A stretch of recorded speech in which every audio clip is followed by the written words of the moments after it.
our current anti-immigration stance has made it worse because it's made women fear to come into health facilities if their status is not legal, or even if they're scared of being challenged, because they might get deported away from their own children, for instance. I mean, the punishments are very, very great. Therefore, I think we have to, again, be aware in our own community and try to figure out who we know. Do they need help? Could we go to the Hispanic family next door and say, your traditional diet is the ideal diet, can you teach me?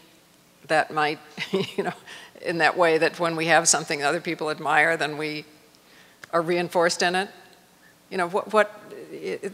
Just a little ingenuity is really can make all the difference. Yes, ma'am. I'm just directly in front of you, toward the back. I teach, I'm a part-time instructor here at the college, and I teach psychology and sociology. I teach at night, and I have a lot of non-traditional students, which are great, but a lot of them are single mothers, married mothers, and they feel so guilty about being away from their family in college. I just want to know, how can I get them past that mindset that what they're doing is the best for their family?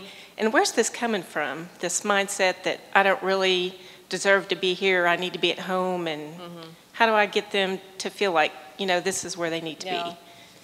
Well, I would say that like 5,000 years has been devoted to creating that mindset, to make us feel like we're supposed to give birth to other people but not to ourselves, that our work is worthless, that we are women who don't work, even though homemakers work harder than any class of worker in the entire country, for less pay and more incidents of violence and more addiction, and it's not even pay, it's what did you do with the $50 I gave you yesterday, So, the mindset, if you have a culture in which there's supposed to be a whole half of the population who is not quite as intelligent, not quite as strong, not quite as influential as the other half, you have to convince them to police themselves, because it's much too big to manage this system otherwise.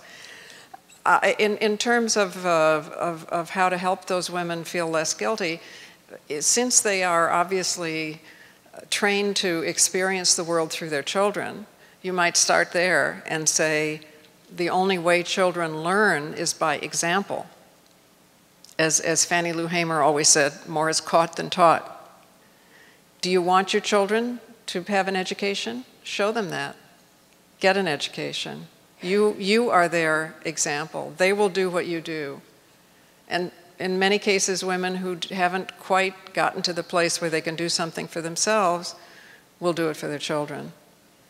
It's true with women who are experiencing violence in their homes. They may not get out on their own behalf, but they get out on their children's behalf when they see the children watching this.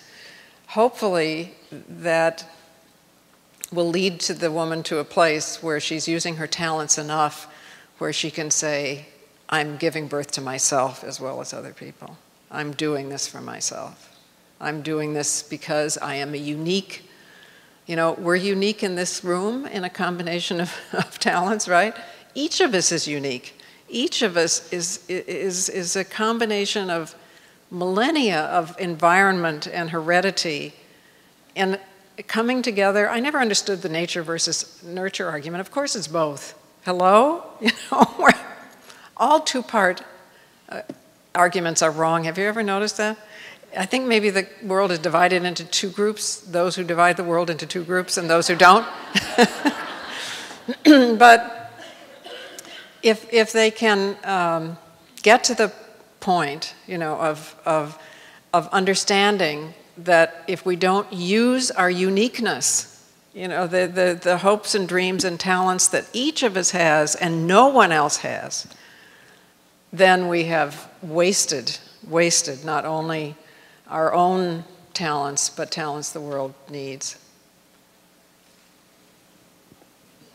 Why don't we teach what? I'm sorry. Why don't we teach what in colleges? Yeah. Yes, on raising children. On raising children, right. I 100% agree with you.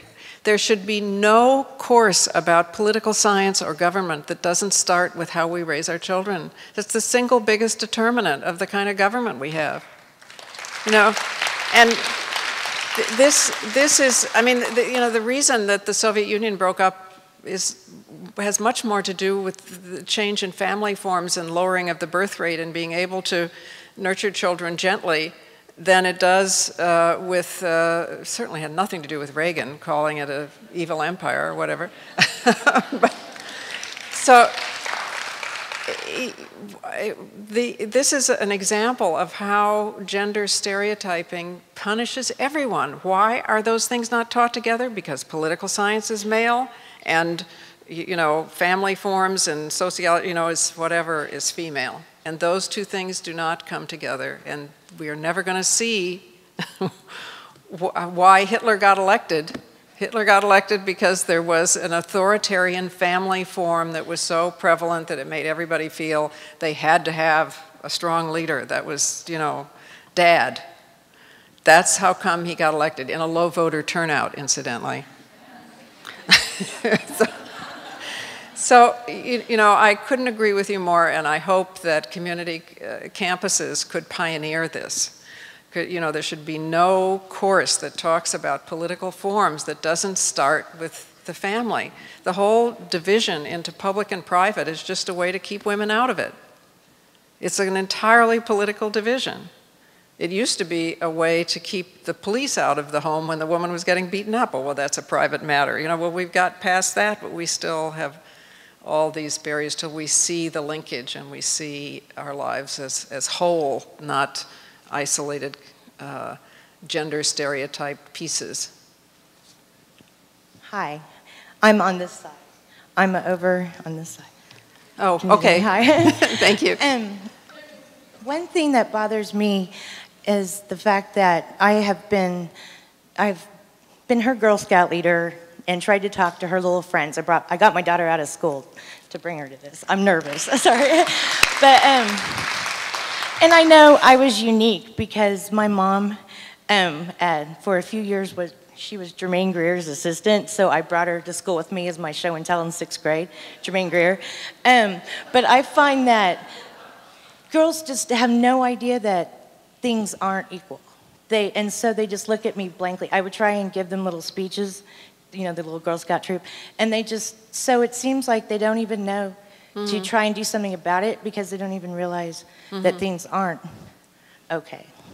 So I just wondered if it's Oklahoma or if you see that all over the place.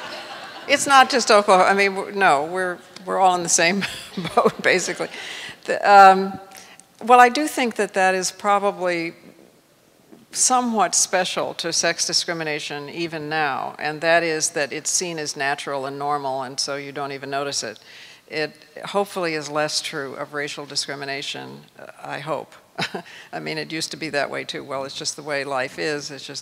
So I would say the main problem, I agree with you, with female human beings is that we have low standards.